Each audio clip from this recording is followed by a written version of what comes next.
Hello, everybody, and welcome to Moo Head Radio. I'm your host, the big and furry bovine. Joining me today, as very often is the case, is Moose, but he's actually awake today, so we get that advantage going our way. Yeah, we got that going for us. Gunga galunga. Gunga gunga galunga. Gunga galunga. You know what See, that on my is? deathbed, I will achieve eternal consciousness. So I got that going for me. Oh, boy. It's already started off bad, hasn't it? Yeah, today's program is an interesting program. No, it isn't. No. It really is, because I'm taking this a little bit of a different direction. And I want to go beyond the who's going to be the next head coach for the Browns? Who's going to be the next offensive coordinator? Who's going to get, I get real bored with, whiny questions about what the Browns are going to do next. I'm not a soothsayer, all right? But there is something when I see news stories that kind of dovetail, in a way that gives me a theme for a program. And, I want to talk about something which is my definition of what winning is, because people, you ask every fan, I just want the Browns to be a winner. I mean, what is the definition of being a winner today? All right. Okay. I wanted to share some things with you that I definitely don't consider winning. Like being a genetic male and changing your identity to female and then knocking out a female boxer. That's not winning. All right. Being given inside trading information is not winning. Having access to the best college football recruits in the goddamn country and then turning around and beating Troy State 52-0 is not winning. Defending yourself against Major League Baseball game fixing by saying you actually made the money watching two animals kill one another is not winning. What? That's Emmanuel Classe's new excuse. Oh, I've not heard that. You don't need cockfighting. Yeah, I didn't bet on the game. It was a cockfight. Okay, yeah. Take this cock in your mouth. Yeah, that would have been best left unsaid, I would have thought. But anyway. My God. Wow. Allowing 1% of the population to own 98% of the wealth of the world is not winning. Or letting them own all the broadcasting and social media platforms. Oh, I'll get to that in a minute. One of those 98% and buying all of your competitors is not winning. Correct. It's exploitation instead of winning people. I mean, if you want the real definition. 3-14 or 5-12 or a career record of 40% wins, that's not winning. Having one winning season as a coach in 6 years is not winning. Signing legislation with an auto pen is not winning, and selling out your values is not winning. Legislatively forcing your morals on other people is not winning. And spewing falsehoods with doctored photos and false videos is not winning. Allowing yourself to be the dummy in the ventriloquist act is not winning. Wow. I get sick and tired of we're winning. What are you winning? I'd like to know what these people out there really think. You gamble money and you lose money. Sometimes you take money and say, I think this is what's going to happen, and you win. That's not winning, because if you compile everything that you've done historically, you're not winning. So I think people are confused. I really believe that people are confused and don't know what winning is. So I wanted to give a lesson to people so you know at least what in the fuck you're listening to and who you're listening to when you're listening to everything on social media, on the radio, on the television, or whatever. This starts a long time ago in the early 1980s with the FCC docket number 8090. Oh, God, I know where you're going with this. Now, the 8090s were frequencies that were squeezed in by the FCC so that minorities could own radio stations. Yeah, and college radio stations and all that nice public shit. Yep, and it was done in the public's interest. Yes, absolutely. Right. Who is this public? What a win. What a win. We're winning. We're winning. And so people showed up, and it's like you had to apply for the 8090, okay? And you had to be a minority, and a double minority would get preferred treatment. So what happened is the big companies just fronted themselves with Native Americans and black people and just said, yep, there you go. And they got all the fucking 8090 stations and had those people fronting for them. Yeah. All right.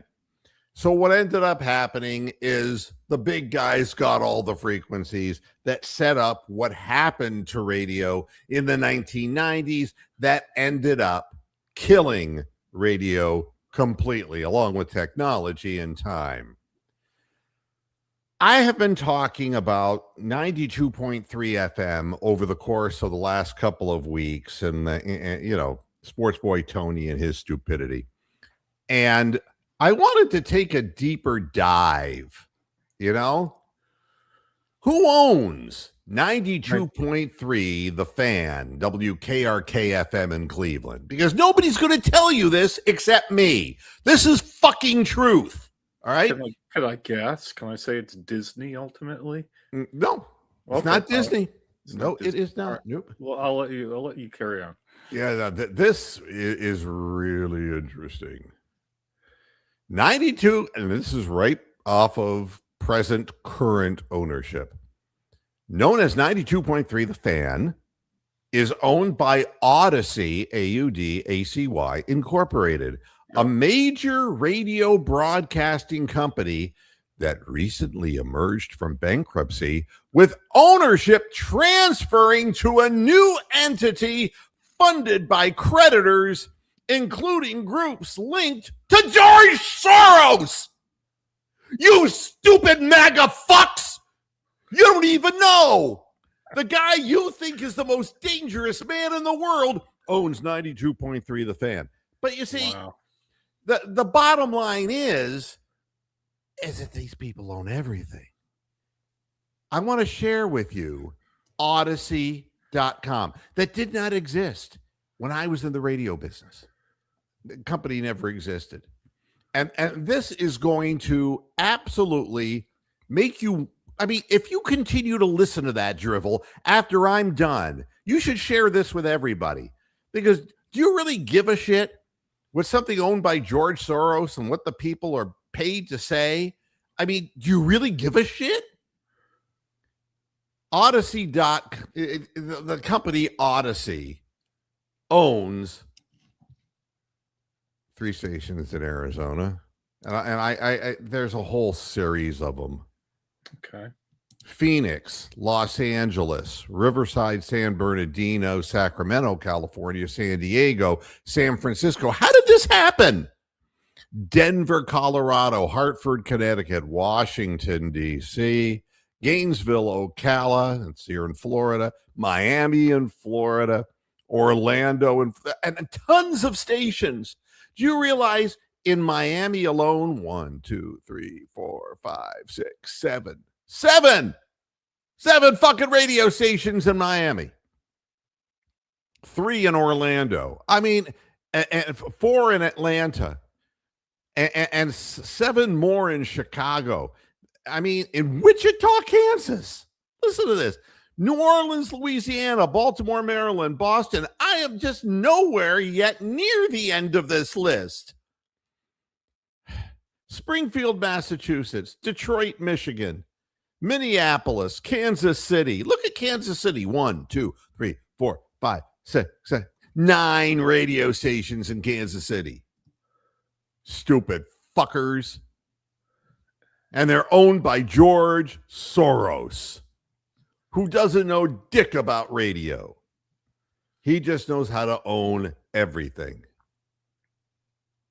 Unbelievable. St. Louis, Missouri, Las Vegas, Nevada, Buffalo, New York City, Rochester, Greensboro, Cleveland, Ohio. Okay. George Soros owns WDOK 102.1, the adult contemporary in Cleveland, WKRK, Sports Boys, Tony's employer, WNCX, classic rock in Cleveland, WQAL, hot adult contemporary in Cleveland. Portland, Oregon, Philadelphia, it just goes on. Pittsburgh. I mean, it makes me sick.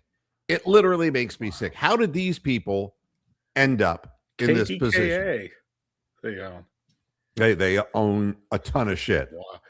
Well, now, I put the link, the wiki link, which I don't know whether it's totally updated up there, but 92.3 in Cleveland, so that you know, was a historical radio station at one time when it was WZAK. It was the first black-owned radio station in America, okay? Now it's just all part of this rubble. If you look at more information about the ownership and operations of WKRK 92.3 in Cleveland, I am going to read this to you. They're owned by Odyssey, a privately held radio broadcaster that emerged from Chapter 11 bankruptcy protection September 30th of 2024, following a restructuring that eliminated approximately $1.6 billion in debt. How is that possible? Prior to this, Odyssey, then operating as Entercom, no, I remember Entercom, acquired the station through its $1.5 billion merger with CBS Radio, completed in 2017. Okay, yeah. All right. And that expanded its portfolio to include sports-focused outlets like in markets like Cleveland. This consolidation positioned 92.3 within Odyssey's broader strategy of leveraging syndicated content and local sports affiliations to drive listener engagement and revenue. Bull fucking shit. Wow. It's unbelievable. So you know what they basically did? What the 80s, 90s, and I started that in the beginning of the program, so you have to listen to the whole show to understand.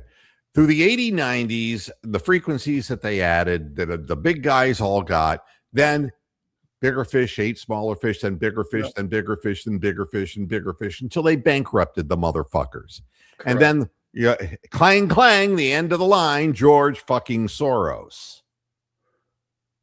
And that's what happened to the industry I was in, why I had to retire when I was 43 years old. That's why.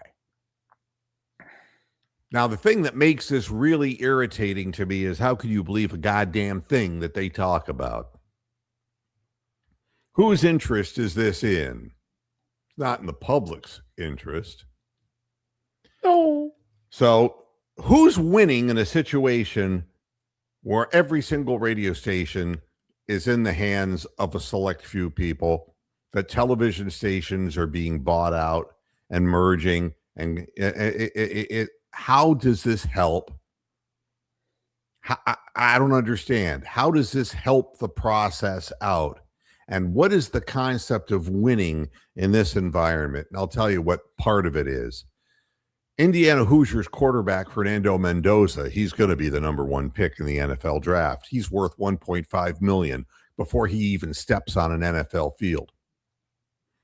His total name, image, and likeness NIL valuation for the 25-26 season will be up to $2.6 million without him having taken a fucking snap in the NFL.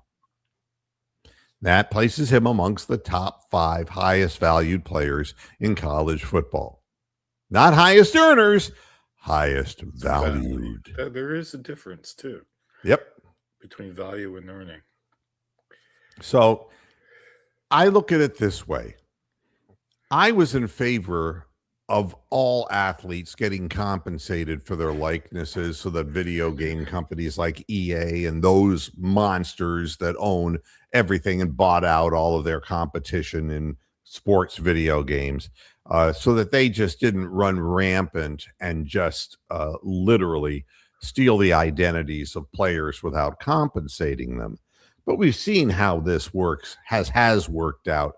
You've got the big schools literally bringing in the biggest athletes, okay? And correct. Literally the biggest athletes, like the 350 pounders. And then you got the Notre Dames who say, we're canceling the USC game because we want another easier opponent that we can crush. This isn't winning, folks. This isn't winning. If you're fans and you really want to win, you got to have a good team. You got to have good coach. You got to have good management. You got to have people who communicate with one another, But the notion that a guy can be at the University of Indiana and he was virtually unknown. They had a good year last year, but this year's been a great year, okay? Head coach deserves a lot of credit for that. No sour grapes in this. But the bottom line is that, that one quarterback guy is getting this huge, massive benefit out of being in the right place at the right time and performing well. But there are many other players who will never get the opportunity to play at major college level. So what is happening? All right. What is winning for somebody who will never get into one of those top 12 programs in college and whose NIL will never be evaluated for shit, right? Yeah. I mean, schools like Eastern Michigan or Delaware State or Texas Southern or Abilene Christian or Alabama State or Buffalo or Coppin State or DePaul or Eastern Michigan, Fordham and Kennesaw State or LaSalle. How about New Orleans or Nichols? How about North Carolina A&T or Northwestern State? Robert Morris, St. Louis, Southern Miss, Tulane. That's right. You know what they do. They get fondled by gamblers. Yep, and that's winning, folks. Right? I'm sorry for breaking the punchline there, but read about what's happened on that. That is just unbelievable. Well, I mean, there are 39, shocking. 39 schools, and they're just, it's like blatant point shaving going on to support gambling, and it's college athletes. And again, it's people who are never going to get to that anywhere. Yeah, they're never going to get anything. So this is their time to make hay while the sun shines. Yeah, it's not winning, it's exploitation. It's exploitation of the athletes that are falling for this. They get a little bit of the money, but then their career gets tainted for the rest of their lives. How do you get a job after you've been point shaved? But that's how bad people want to say that's how I'm winning. I mean, and Class A and Ortiz, we got our money. We got our money in a cockfight. I don't know what you're talking about with these gambling things. We were gambling on cockfighting. Two animals killing one another, and that's winning. Go fuck yourself, Class A. And, and Major League Baseball, go fuck yourselves too. Wow. Because the goddamn Dodgers just picked up another superstar. $400 million. $400 million. Do you know that the payroll right now, as it stands, of the Los Angeles Dodgers is equal to the entire AL Central? I can believe that. It's true. It's not. I'm not making this shit up. I can believe that without checking it. I mean, I think their payroll is worth more than the Guardians franchise. That's not winning, man. That's not winning. That's consolidation and exploitation. As fans, we want our team to do well, Yeah. But the fact of the matter is the notion that what is it that makes a winner is so contorted right now. in our society. You know, it used to be that you came up with a better mousetrap, a better idea, and you started a business. And you know what it is now? You start a fledgling airline with as much investment as you can so you can sell it to one of the big guys. So the price to fly from city to city gets more and more expensive for people. Correct. That's everywhere on everything. So nobody runs a business. You open a business to sell it. Oh, okay. Can I interrupt briefly about Odyssey here? I'm looking at their very long Wikipedia page. Yep. And way down in one of the entries, it talks about partnerships with other stations. And it says, in June 2025, Odyssey partnered with iHeartMedia, sharing its Odyssey's radio stations and podcasts with iHeartRadio. Yep. So basically, it's all one fucking company. That's right. At the end of the day. And you want to know something? The radio stations in Binghamton, New York that I sold were sold to Clear Channel, which became iHeart, which is now Odyssey. Yeah, you understand how it works. They wanted to get my fat Jewish ass the fuck out of there. I had no business in that industry. And, you know, I'm grateful because they all are going to bankrupt on that investment because nobody really gives a shit about radio anymore. The bankrupting is an interesting topic that we could have a 20-minute show about. Yeah, I mean, that's a way. It's just another way. It's bookkeeping. Yeah, I mean, who are the creditors and who are the debtors there in that one? That's a really good one. Yeah, all of us as fans, some of us only care if our bet goes through and we make money. Others, yeah, absolutely. Others, just, you know, if a black guy ascends to the starting quarterback position, they just want to hate, and they want to, and even if their argument, like Sports Boy Tony, is, you know, he shouldn't be playing. There's no way we should be playing. And it's like, you supported Dylan Gabriel? I mean, there's a reason why this is being said. Yeah. And there's no way you can compete. You know, now, granted, if I were Joe Rogan and I changed my political mind every 10 minutes and I was trying to please everybody, and give Joe Rogan credit because he has made the long form podcast thing into a very lucrative thing. Yeah, but that's a shtick. Is like all these things are. But so I would say Dylan Gabriel is your DEI quarterback, really, isn't he? You know, let's give him a job because he's got a particular color. I don't know what it was that Kevin Stefanski wanted him. I don't know. I mean, there was nothing in his record, nothing. I mean, a guy who stays in college football for 6 years or 5 years. I mean, Carson Beck, man, that's another one who's coming out this year. Yeah. What's he waiting for? And the bottom line is that for a guy like Dylan Gabriel, he fooled Jimmy Haslam, which honestly is not very difficult to do. And because Jimmy Haslam has more money through investments and whatever shady dealings he's had.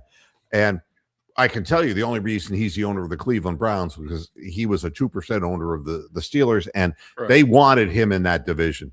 They said, what a dumb cracker this guy is. Get rid of him. Yeah. Makes the Steelers better getting rid of him and makes the Browns worse. Yeah, I mean, now he's gone and made the Milwaukee Bucks worse as well. Yeah, it's like killing two birds with one stone. Yeah. So this isn't winning. I mean, my definition of winning is watching a Cleveland Browns football season that's entertaining. A team that any given week has a chance to win or play somebody tough. If you get a few breaks to go your way, you might get a playoff game and maybe two, and then the whole city goes crazy. All right. You got 1.5 million people to come to downtown Cleveland when the Cavaliers win the whole thing.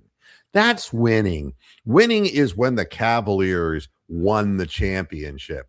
But fans who thought that then they could badmouth LeBron James. That's not winning. Why are you watching? Are you watching just to be malcontents?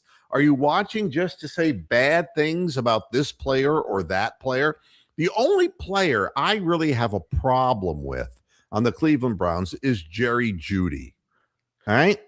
And that's what I see with my eyes. I know nothing about him personally. I didn't follow him in college. He wasn't a famous football player's son. He just can't catch the fucking football. Okay. He statistically, he is moribund. Well, He can't help the team. funnily enough, he had his best games in the last 2 weeks of the season, which is like, maybe that had something to do with maybe the players knew Stefanski was going. I don't know. Well, I knew weeks before that Stefanski Yeah. was going, and somebody has not hired him yet, and No. somebody will. But I mean, and I've had a great running conversation with Jack Gorman, who was on the program and has participated on the show here, and talking about selection of they're going to do a second interview with Jim Right. Schwartz, right? And As if they need to do that, like they don't already know his qualities and capabilities. but here's the thing, and I would not expect that my defensive coordinator, who's done a really good job for the Browns, would automatically know the offensive coordinator that he would choose to make the Browns a doggy day winner. I don't understand that line of thinking. They're two completely different jobs. And what I've learned through my years of watching is the Browns offense under Marty Schottenheimer never got better than it was under Lindy Infante. And then when Marty took over and started thinking he understood offensive football, everything went to hell in a handbasket. And the bottom line is, you can say, well, he did a lot better in Kansas City. Did he win a Super Bowl? He didn't really do that much better in Kansas City. Yeah, I mean, I don't think. he was locked in, just like Kevin Stefanski. What happens is you're coronated to become a head coach, all right? And when you're coronated, it gives you the right to choose your offensive coordinator, and your offensive coordinator becomes beholden to you. And therefore, what the big man says goes. But that's the way it is every level up. So if we'll use Jim Schwartz as an example, because I think he's done a great job as a defensive coordinator. And I think anybody in his situation that's being interviewed is going to be in the same situation, not just Jim Schwartz. So you don't think I'm hating on this guy. You're going to wind up with whoever gets that head coaching job is going to name his offensive coordinator. And it was like with this whole Harbaugh thing. I mean, why is Harbaugh rushing to the New York Giants, for God's sakes? Because they got the money to pay him. At 63 years of age, it's like, New York, New York. He wants to be a big time player. He wants to be seen. Absolutely. Big market number Absolutely. one. And you know something? He'll get paid a lot of money, and he will have his say over that losing, weak organization that has never been able to get it done. And he's going to bring Todd Monken with him, because Todd Monken's his little bitch. And if you want to know the truth, what do you want Todd Monken for as your offensive coordinator if he's somebody's little bitch? You don't want that. You want independent thinkers. Winning comes from independent thinking. It doesn't come from playing follow the leader, for God's sakes. Wow. Yeah. And I hate this thing. It's like, well, we're going to do a second interview so he can tell us who his idea for offensive coordinator is. If your general manager, if you don't know who your best choice is, Jim Schwartz ain't going to help you. No. John Harbaugh ain't going to help you. Nobody's going to help you. Jesus Christ himself isn't going to help you. Yeah. I mean, if you can't evaluate talent, why do you have the job? It's just amazing. I just can't for the life of me. So when somebody says to me it's about winning, no, it's not. No. It's about leverage. John Harbaugh comes up and says, you have to give me this much money. You got to give me this much rope, this much. I got to have this authority over my defense coordinator, offensive coordinator. I want to fuck your wife 6 times a week. I want to, whatever the hell it is. And the people in New York at the Giants, they've been fucked over so many times. They're like, okay, I'm spreading my ass cheek. Here, go ahead. Put your dick in me. They're going to hire a big name. And if you look at the second go around of big names in the NFL, it ain't so sweet. No, I kept talking about, Vince Lombardi, but there's others. There's others who are like, wow. I mean, Bill Belichick's been a great college coach, hasn't he? Take him out of, New England with Tom Brady. He's really not that good a coach, is he? I mean, stop and think about it. Take a look again. Winning is winning. It's all in the record. You're either winning or you're losing. That's not hard to figure out. And all these people who are being interviewed, it's the people who are wanting to be interviewed as offensive coordinators have their eyes on the next level to become head coaches. And that's where the problem is. That before they've conquered the job at hand, they're already looking for the next one because they just keep shoving food down their faces because they're pigs. And that's what pigs do. Except pigs have better digestive tracts than people do. And the fans are the ones who get sick watching it. Because it's like, how in the hell did this ass clown get hired? How does Pat Shurmur, after what he did in Cleveland, get hired by the Giants? Because you know something? They're bound to lose. They don't know anything about the business they're in, but they make money.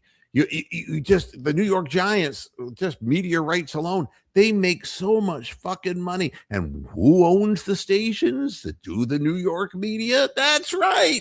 George Soros, and Odyssey, and the other 4 companies that own the rest of it. And they're all happy as clams. And the fans are trying to figure out what's the winning for us when we have to pay this much money for tickets and parking and food to watch these bozos play and lose?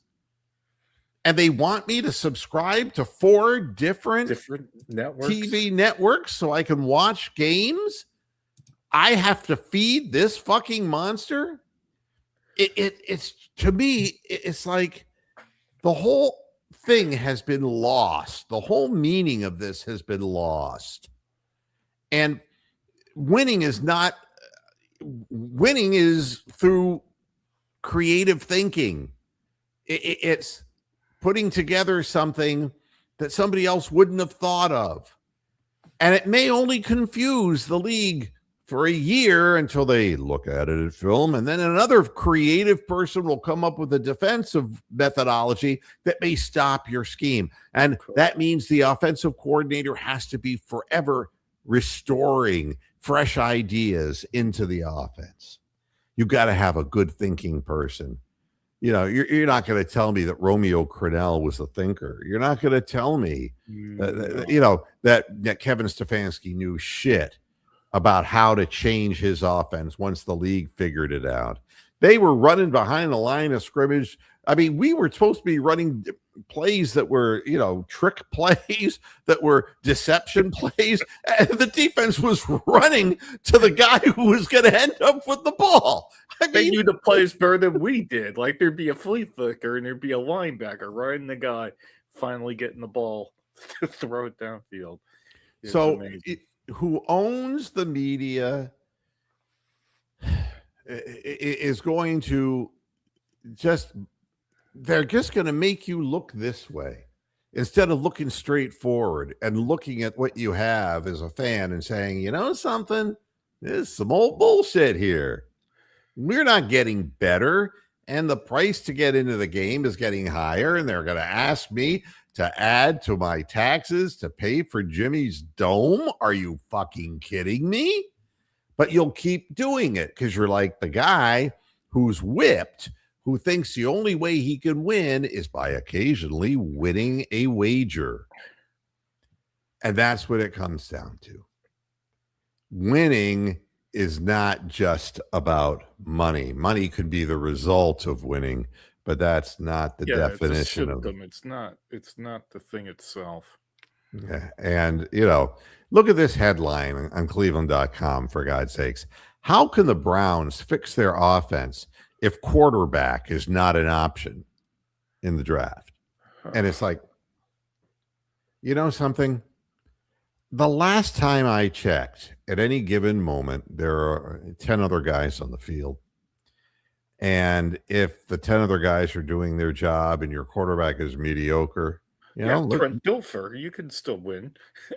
Well, I mean, there's the history is full of Doug Williams having his big season, and I mean, the history of Jim Plunkett having his big season, and Earl Morrall, for God's sake. you can win on a short-term basis with a journeyman quarterback, and because if you have other people who are doing their job, if they're protecting the quarterback, if you have wide receivers who can get open, no, it's not nearly as good as if you had a Hall of Fame quarterback. But how many are there? And what are the odds that you're going to get them?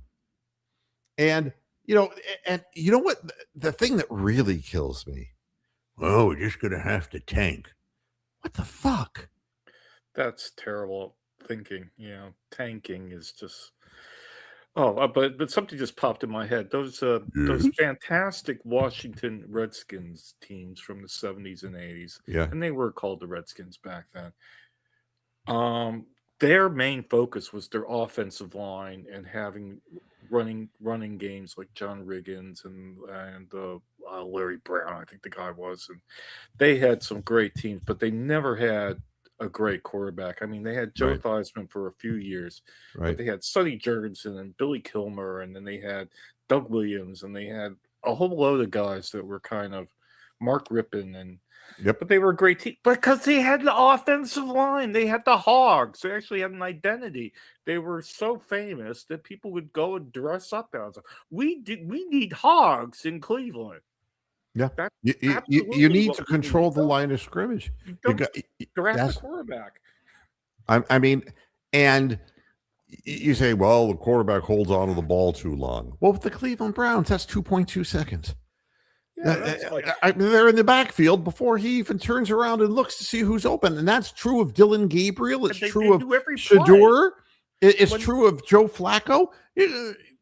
There was no protection for the quarterback. So, this whole notion is how can we fix our offense if we're not going to draft a quarterback is just ignorance. It's pure ignorance. It's the wrong question to ask. I mean, look at who's still alive. Knows your plays. He's going to be back there in 2 seconds with you. Who is left standing in the NFL and who are their quarterbacks right now? Just take a look at who's Seattle's quarterback. Sam Darnold. He's a bit hurt. He's a bit dinged up too. Yep. And the 49ers, Brock Purdy. Underarmed Purdy. He's pretty irrelevant if you ask me. You got the Los Angeles Rams that traded golf for Stafford. And Stafford's like about 40 years old now. Yep. And you've got Justin Herbert. You got and you did have Trevor Lawrence, but he got knocked out. Right. You've got Caleb Williams, who's probably the best quarterback of the bunch in comparison. Right. And of these names that we mentioned, Stafford's about done. But you see, if you give him time to throw, he's done this so many times and he's got composure, like he ran on the last drive of the game to win. He understands the nuts and bolts of the game. Yeah, because he's played 1,000 games. He's had the benefit of having some really good coaching. And if you don't have good coaches who can communicate with young players, they're never going to become really good players. Not necessarily great players, but solid players. And, everybody criticized the whole Baker Mayfield thing, but Baker Mayfield is a 500 quarterback. And really, now that he's found a place in Tampa, he's gotten out at a good time. He got out, and he couldn't make it in Carolina or the Rams because those weren't fits for him. But even with Tampa, he is a 500 quarterback Right. in a division where they're That's all a 500 division. sub 500. And so again, so maybe we can have a break in Cleveland because the division is getting weaker instead of stronger. Every time you look at it, it gets weaker. I mean, if Lamar Jackson goes back to pass and his leg goes out and he's done for the season, that new coach is inheriting nothing. He's getting Snoop Huntley or whoever. Yeah, nothing. And all the plans go right down the wastebasket because they're going to create an offense that's based around Lamar Jackson. And, but everybody is one step away from disaster. And but the fans don't realize, I'll tell you what winning is. If you want a definition of winning for Cleveland, can you be around a 500 team? Not that that's going to get you where you want to go, but you've got to start making positive steps so that the players who are really good that you have want to stay and enjoy themselves and have fun. My God, losing 3 times out of 4 every single fucking month which is what this team has done for far too often, is no fun for anybody. Now, here's the New York Jets. This is all illustration about winning and losing. The last New York Jets coach with a winning record over multiple seasons was Bill Parcells. Jesus. That was 97 to 1999. All right. And in those 2 years, he was 29 and 19 in those 3 years, I should say. And he made the playoffs. But Weeb Eubank, my God, 1963 to 1973 is the only coach with a Super Bowl win and had a strong tenure. While Rex Ryan finished under 500 overall. Those are the only 3 names that come out when you say the most winning coaches recently with the New York Jets. Can you believe that in the history of the New York Jets? That's crazy shit. Who was the last winning coach for the New York Giants? Go ahead, answer me. Oh, that's probably Parcells. Oh no, Tom Coughlin. Yeah, very good. Tom Coughlin. That's the guy we used to complain about being a martinet and an evil bastard. Yeah. Yep. And so the Giants, Tom Coughlin, he was, he was a hard nut. He won Super Bowls in 2008 and 2012. We know that story, all right? And but post Coughlin, I mean, give me a break. Since he's left, they've not won anything in 10 years easily. Ben McAdoo, Joe Jubb, Brian Daboll. Brian Daboll. Yeah. No. And that's nothing compared to how bad Jimmy Haslam's been. All right. Yep. But their success level has been as bad as the Browns, basically, in results when they have a history, at least that, by God, at least to the 2000s, they had a Super Bowl and had playoff runs. So that's that. All right. How about a list of Atlanta Falcons head coaches? Oh, God. All right. Oh, wow. Who were the ones with the winning records? Wouldn't be Norm Hecker or Norm Van Brocklin. It wouldn't be Marion Campbell. It wouldn't be Pat Pepler. The first one in the history of that organization in 1977 to 1982 was Lehman Bennett. Never heard of him. Don't remember him. No one does. He had a career record with them of a 52% win. Okay. All right. Then you had Dan Henning, who was 22 and 41. You had Marion Campbell, who was 11 and 32. Jim Hannafin stepped in to go 0 and 4. Jerry Glanville went there and was 27 and 37. June Jones was 19 and 29. Listen to this. Dan Reeves, they're 49 and 59. Yeah, but he won Well, he was in the playoffs at least once, maybe. With them. But I mean, but no, they're awful. They've been historically awful. These are all organizations that have been terrible.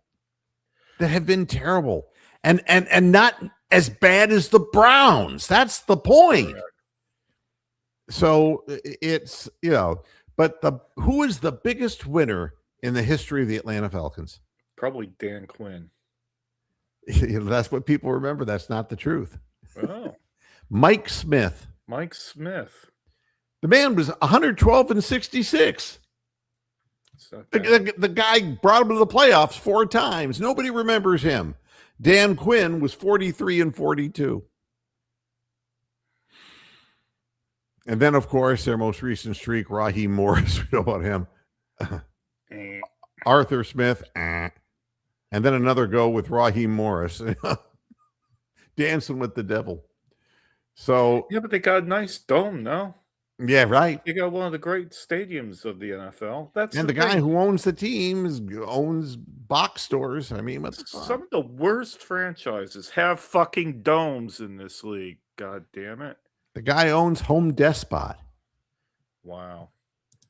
God almighty. So the Browns are going to give Jim Schwartz a second interview. And I don't care if Jim Schwartz gets the head coaching job. The only thing I'm afraid of is that he's going to get a penile hard on and he's going to start thinking he knows more than he knows. And he's going to say, I've been a defensive coordinator for so long and I got my ass pushed around by the head coach. I'm going to do a little belly bumping myself now. And that's the wrong attitude. The absolute wrong attitude. You got to come in and bring people in and use fresh ideas to get where you want to go. But somehow Jim Schwartz doesn't strike me as a guy who's a great offensive, creative mind. I don't sense that. Guru and Schwartz is not something you associate. Yeah. And here's the other thing. If they bring Schwartz in and say, you can be the head coach, but Jimmy's going to tell you who the offensive coordinator is. I mean, it's a no-win scenario. Honestly, I would not take a job with the Cleveland Browns. I'll be honest with you. Yeah, if Jimmy Haslam's going to tell you who your staff is or who your players are, you just don't want the job. You want to go somewhere else. You really don't. And there's plenty of teams out there that you can join now. There's 7, 8 other teams. But can I make a quick comment here? Yep. Sort of, it's not off the wall here, but as far as drafting a quarterback, I would say that the Ravens and the Steelers are more in need drafting a quarterback than the fucking Browns are, because I don't know whether Rodgers has actually retired. He should. If he had any sense, he would. Steelers have nobody, and the Ravens will have nobody when Jackson gets hurt again next year. So those are the franchises, because they got other pieces. They've got linemen, they've got linebackers, Kyle Hamilton and TJ Watt and all these fuckers. We're the team that doesn't have a line. So, every team in the AFC North needs a quarterback more than the Browns do in the draft. That's my argument, but you won't hear people say that.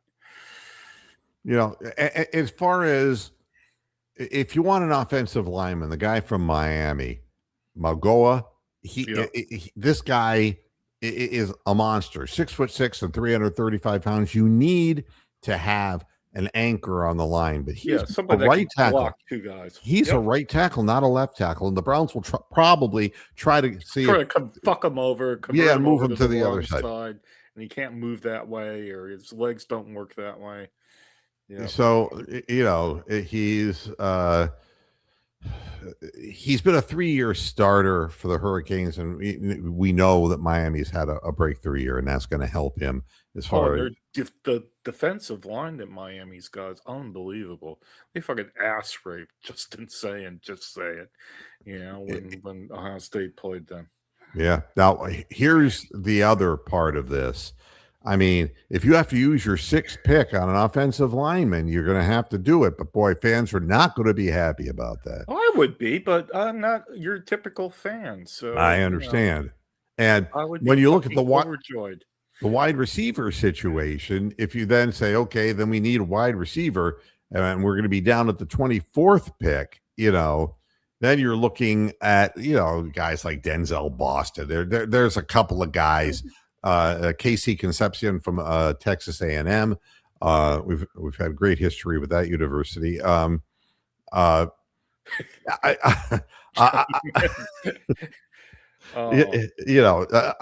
don't know what to tell you. That interview, that podcast with Manziel and Joe Thomas, that made me want to cry. That was so sad seeing Johnny Manziel and Joe Thomas like telling truth to him. I mean, it was just like, if you guys haven't seen that, you should watch that. That'll depress the fuck out of you. Well, I mean, everybody has a day when they think that they're invincible, and then somehow reality steps in, And Krembley, you're absolutely right about this, and therein lies the problem. Where the moral dilemma is when the pursuit of money becomes more important than the pursuit of values. Then you have morality winning. A real problem. What you're saying is winning is a moral thing, not a monetary thing. And it's based on the ancient Greek idea of excellence. NFL owners are making more money than they can ever spend, and their families can ever spend. I mean, if they're losing, they're making more money than they can ever spend, and they're investing it, and God only knows how they're going about that. But I have to assume that if Emmanuel Classe will lie like making up a cockfight because he was betting on games, that the owners are doing some really illegal things as far as avoiding tax payments and things of that nature. I have to assume that because they're not trying to win. They're just trying to make more money. And, it's more important that they get that dome so that then Jimmy Haslam can buy up the real estate around it. And he can, and maybe bring in a casino, or God only knows what else he'll do. God only knows. Dome is like the meal ticket for the next two generations of Haslams. Assuming the world carries on in a normal trajectory, there's going to be Haslams in Cleveland till the year 2300. If unless you get rid of them now, because that dome. That's you look at the third generation NFL owners that are out there, and they're all horrible. Every single one of them. That's what you're going to have in Cleveland. My final thought about the Browns and about this whole notion of winning is Jim Schwartz was a head coach for the Detroit Lions, and so there is somewhat of a record on him. He had a good year, a 10-6 season, and the very next year, he was starting out the season okay, man. They were off to a 5-2 start, and then everything went to hell in a handbasket. They lost 6 of their last 8 games, and they fired him. Right, and it's not like the Lions have been a great winner. And the funny thing is that Dan Campbell's having a remarkably similar run here. Yeah, well, he got great years. Anyway, sorry. No, it's all right. I mean, you have a few, maybe 1 or 2 good years, but to sustain that, you have to have a creative base, not just in your only mind and in your mind, but you got to have assistants and coordinators who have a good idea about how to go about doing that. I'll go back to a thing I said the other day. I mean, you got to be able to evaluate talent, and that talent is not just the all pro guys. You've got to be able to evaluate. You got to be able to evaluate all the way down to the practice squad level, because you're playing practice squad people in December and January. You got to be able to know who your best team is and not fucking tinker with it. And if Stefanski honestly thought that Dylan Gabriel had more talent than Shedeur, then that's a serious lack of talent. Well, you have to assume that's the part. Well, nobody else was in a position to make that call because his offensive coordinator wasn't even allowed to call plays. He provided the goddamn playbook. He told the guy, you pick from these, and they gave him two quarterbacks from the draft, and he just zeroed in on the one, and that was his choice.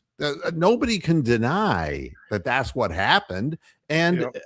the guy is not an NFL quarterback, and it's the same thing with DTR, who's now playing somewhere in the UFL. Yep.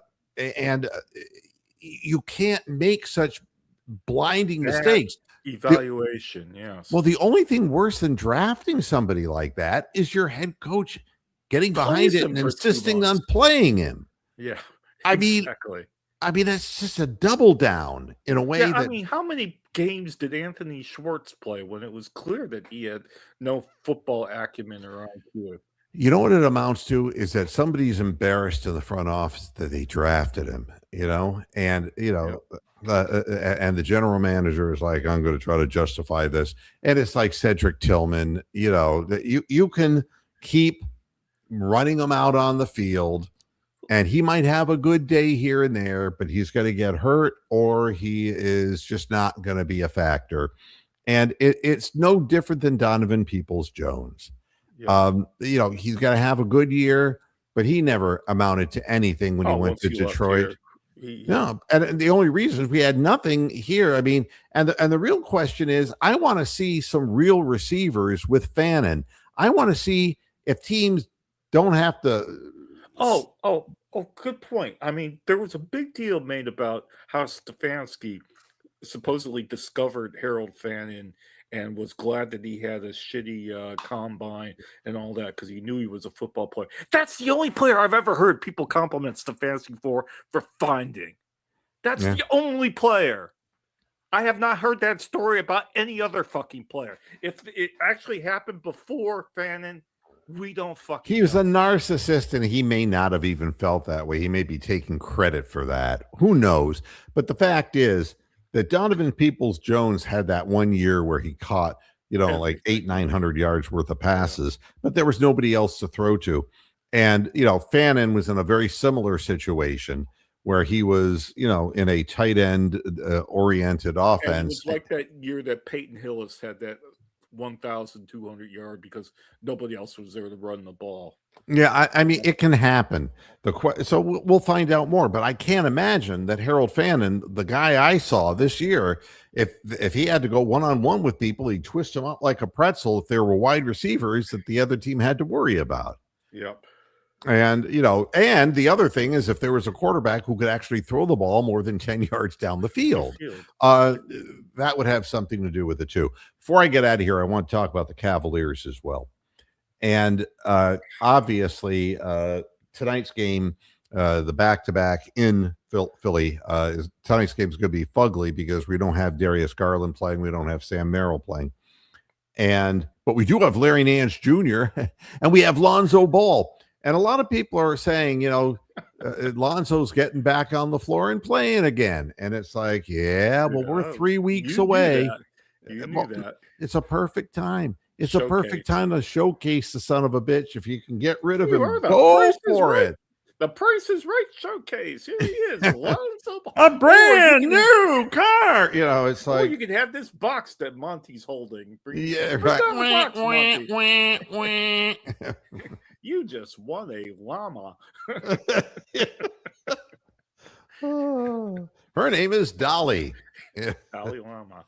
Yeah. Well, so the Cavaliers, this notion, and God only knows that there are people online who I chuckle. I think some of them are very well intended. Chortle. You chortle? That's an English word. Yeah, chortle. Chortle. And I know they're nice people. They're good people. They're positive fans, like making comments like, we got to keep the momentum going. It's been one win. That's not momentum. It's like, no, stop it. So yeah, we're going to get our asses handed to us because, well, I can't watch. But here's the real problem with the Cleveland Cavaliers. What is the real problem? And, Tell me. well, Dean Wade is coming back for 10 minutes. He'll be out for 4 more weeks. My knee, Yeah. Austin. But the thing with Darius Garland, he's hurt the big toe on his other foot. Now, how do you do that? Is it bad shoes?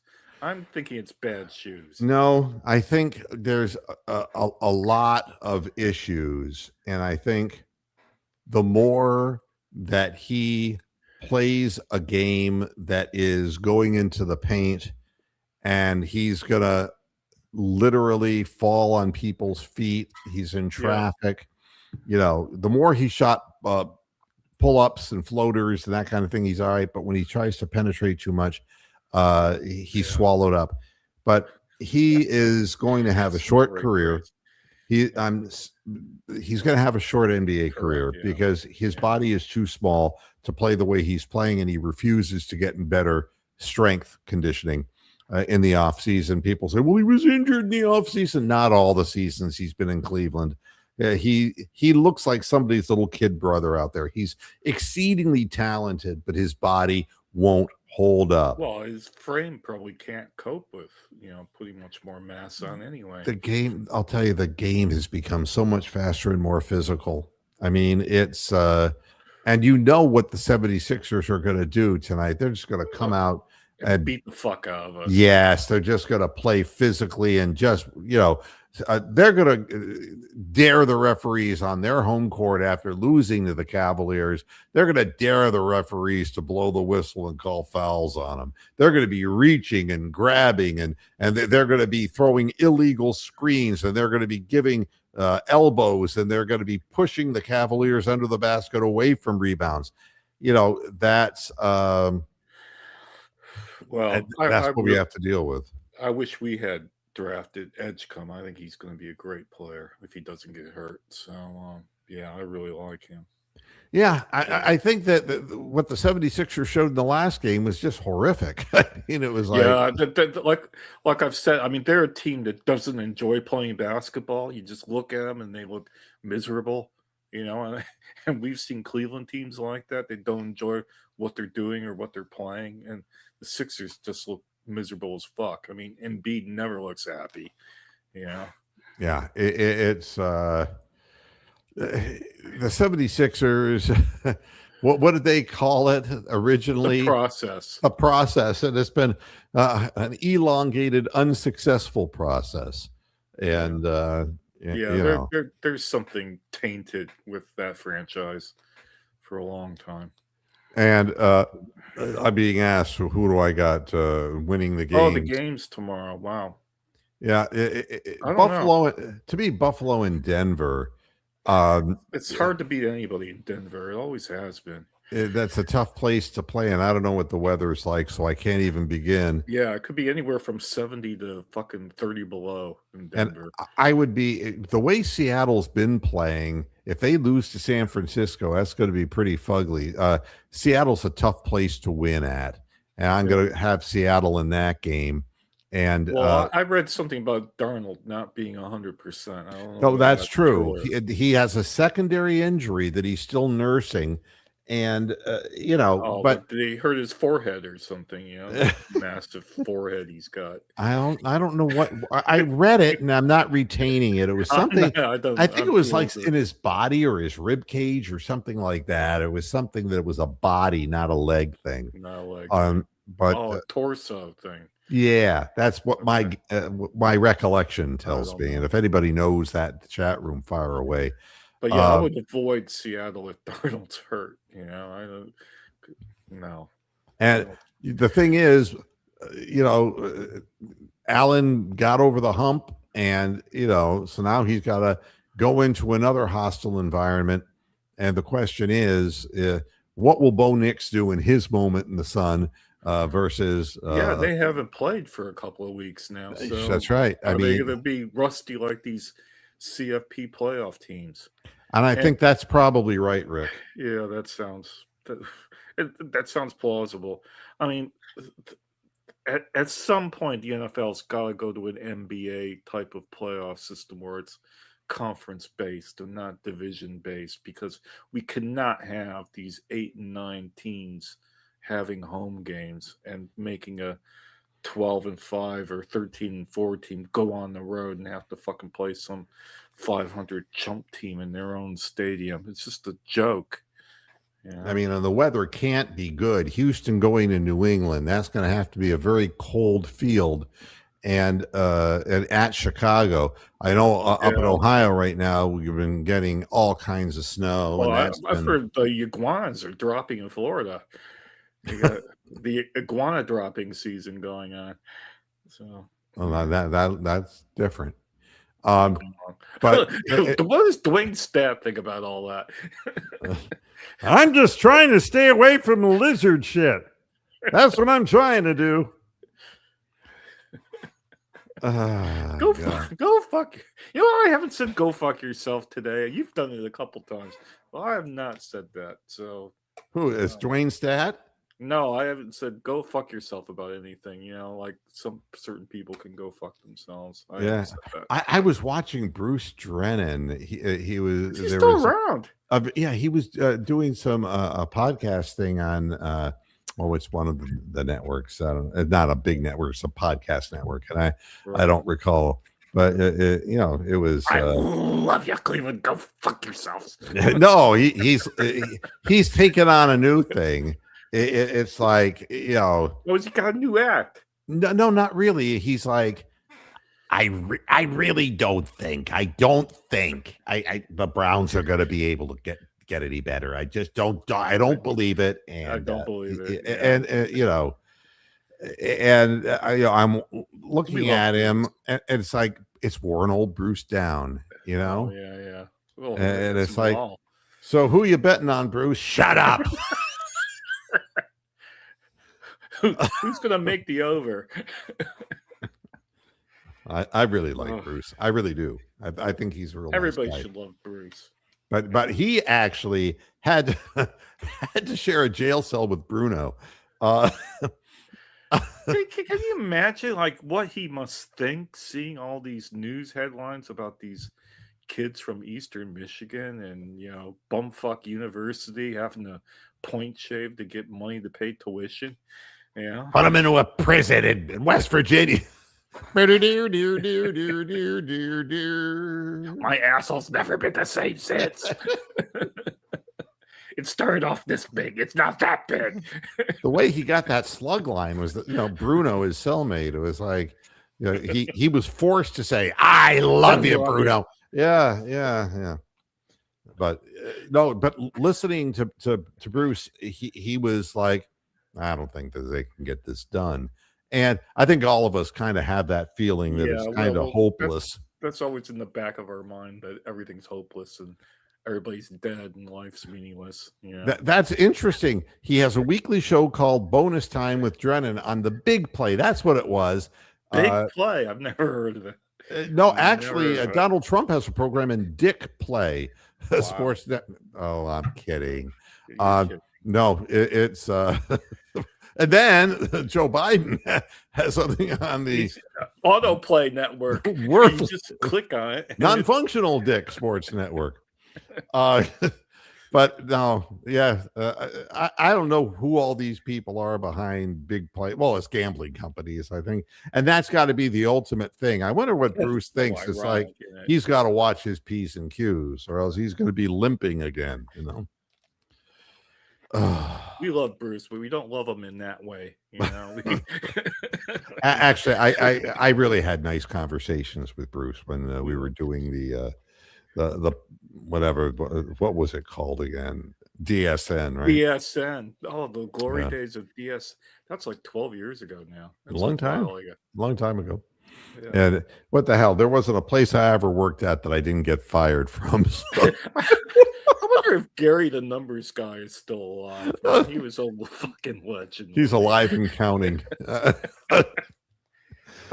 listened to that. Drifter. No, I listened to that guy once because he was on the air after me. Right. I listened to him quite a few times, actually. I'd say at least 6, 7, 8 times.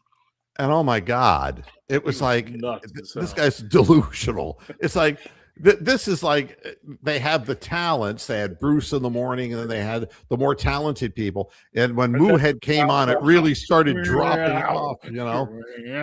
Really started dropping off. And then by the time the insane guy comes on there, and he's saying, if you put this number together with this number and you divide it by 6. That's how many children you're going to have, So. Yeah, if you add up the birth dates of Michael Jordan and LeBron James, they add up to the same number, which is shit he came up with. I think it's true that. I didn't find it entertaining at all. But then again, the people at DSN didn't find Moohead Radio very entertaining. No, they found it embarrassing. I mean, that I got on that network at all was ridiculous. Yeah, I know. I knew that was going to be an epic, fucking memorable moment. The cow going on. That's the thing. They didn't do their due diligence. They didn't evaluate their talent. If they had seen like 5 hours of your shows, they would have known, like, we can't fucking put this over the air free on Cleveland.com. God bless the program director there. The program director, I felt badly for him. Yeah, because he couldn't have watched your program for 5 hours. I mean, if you watch your program for 30 minutes when you're sounding all very radio-like and professional and analytic. And if you heard the wrong bite on the show, you might think I was. But if you fucking heard me and Tony the Calf and DG going on about something, and then you falling off your me chair. calling sports franchises and tormenting their ticket offices live on the air. Did you give my son Tony a ticket for the Minnesota Vikings? The show, folks, believe me, the show is tame now compared to what it used to be, because I'm an older cow. But back then, oh my God. Bets were off. I did some things that I should never have done. Well, and you wouldn't have done if you knew you were on a national free network that you had to be responsible. Just wouldn't have. I wouldn't have either. So the thing that I will always remember, it was during the period of, and I call it false patriotism. Whenever, it's like, you're disagreeing with a foreign country. Like the Tea Party era. Back then. Yeah, right. And the guy who was programming the thing, he wanted the national anthem at the top of the hour and the bottom of the hour. And I said to him, come on. I said, of every hour on the show, I mean, my show was like, a couple hours long on that thing. And, we take commercial breaks and they make their money. And I would sit there and twiddle my thumbs and think of the next obnoxious thing I was going to say. And it got totally ridiculous. He says, at the top of the hour, you play the national anthem. And then at the bottom of the hour, and then at the top, I said, how many times do they have to hear the national anthem, dude? We already know the song, mate. We can sing along to the lyrics. We don't need to know it. So what I did was, at the time I was playing, and I still do play with, music programs. Today it's AI. Back then it was, I was doing a lot more manually. And so I just decided to turn the national anthem into a polka for the people in Parma. And he did not find anything humorous about that. I don't remember that. I'd love to hear that. Oh my God. It was the national anthem, and it was an accordion, and it was just everyone singing the national He anthem. called me after the program, said, "What in the fuck are you doing?" I said, "I'm Frankie Yankovic. Come on." You had, to be fair, you had listeners from Parma there, so fair enough, basically, no, I didn't turn into anything. I was that way to begin with. That guy. Yeah, and I was just looking for trouble. Mad cow, and that was during the mad cow era too in England too. Oh my God! But yeah, the national anthem. That's when I got fired. It was around January. And that was not DSN. That was the network before that I was. DSN. I got let go because I was bad mouthing the program Bad director live on the program. It was a bad fit. Let's leave it at that. It was fun though. God, it was But fun. those, I'm sure they must be archived somewhere. Some of those DSN ones. I wish there were. And You had that green screen that made you look like you were in a fucking proper studio, and people fell for it too. Oh, I was doing all kinds. I was trying so hard back then. Now I mean it's nothing. It's my fucking house. I mean, it's all blacked out behind me, and it's nothing. Nothing to see here. Wait a minute.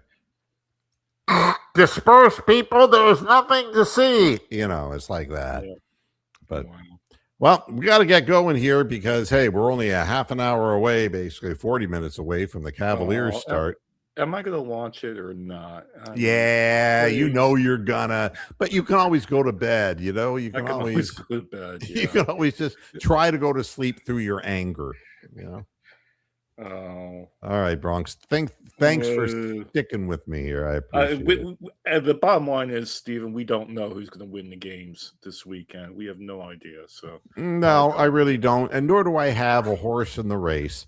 Now stop that! I don't. Secretariat, pull away.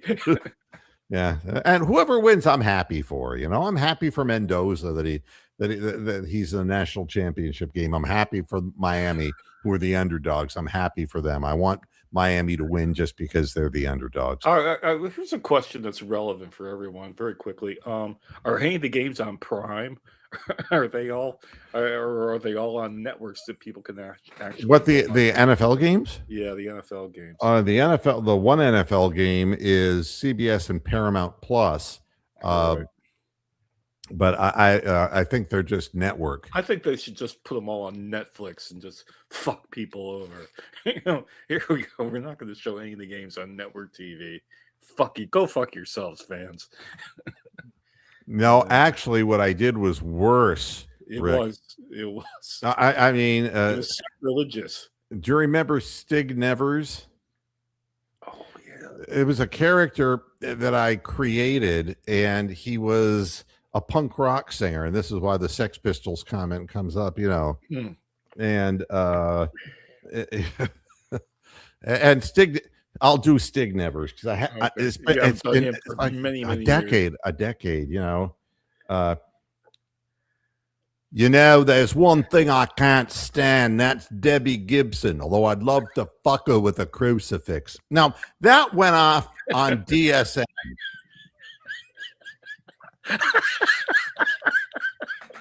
I'm done. I remember that now. Stig Nevers, that was his slug line. It would always be a different one. It would be like, I just heard something from Tiffany, and I wouldn't mind fucking her with a crucifix. And it was funny, the punk rock attitude, but with I'm dead, man. I'm gonna have to mute my mic. With the Keith Richards voice, guy who smoked too many cigarettes and who was like vulgar, and he couldn't possibly live as long as he has, that kind of thing. Stig Nevers was a punk star in the late 70s, but by the time he was on DSN, he was a little out of his time zone,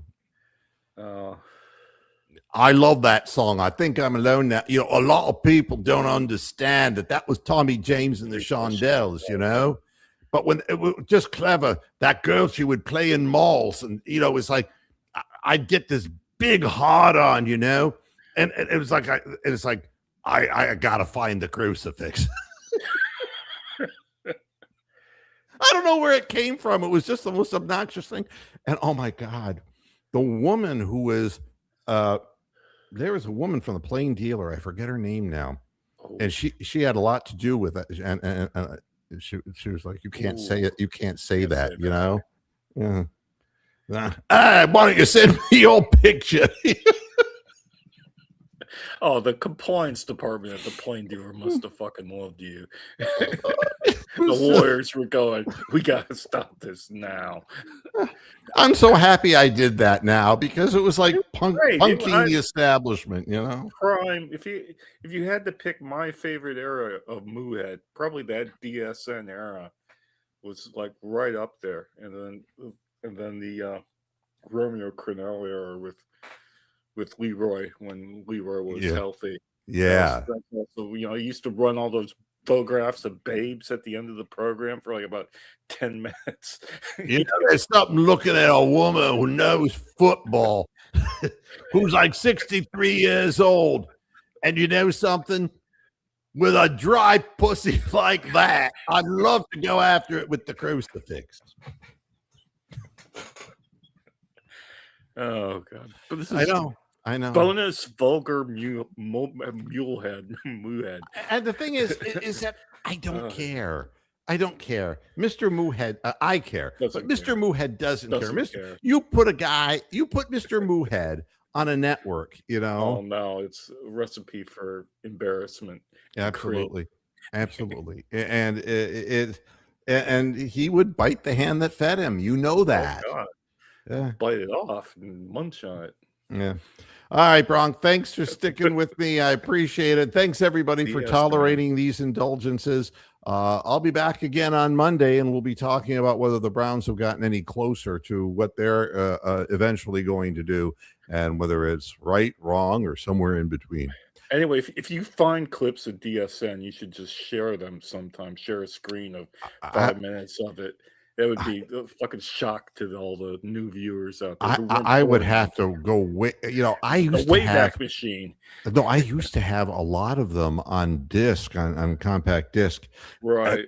But during they may have degraded. No, the renovation of the house they got lost. Oh, they got damaged. And so, but maybe one day they'll show up and I'll be able to get. But I'm glad I got to do Stig Nevers just one last time. You know, once before I go. All right, thanks everybody for tuning in. I'll see you on Monday. Until then, hasta la vista, pasture heads. Hey, good night. Good night. Fuck off.